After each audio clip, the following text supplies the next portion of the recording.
আমরা এই মহফিলের সব মানুষের স্বীকার করবো যে কুরবানির গোশত লাগে আমরা সারা বছর বাড়ছাই।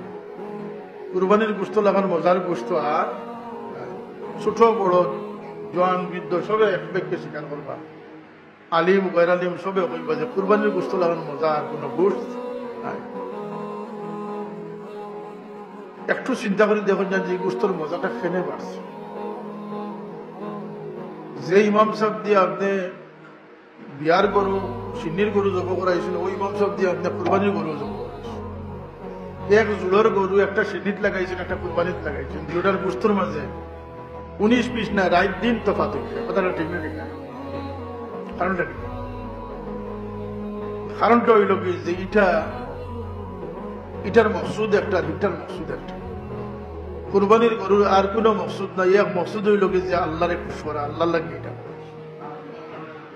এর আগে দোয়া পড়ে না, ইন্না সালাতি ওয়া নুসুকি ওয়া মাহইয়ায়া ওয়া মামাতি লিল্লাহি রাব্বিল আলামিন। লিল্লাহর পরিমাণটা এই কুরবানির মাঝে লিল্লাহর পরিমাণটা বেশি হওয়ার কারণে এটার গোশতর মজাটারে ভালো লাগে।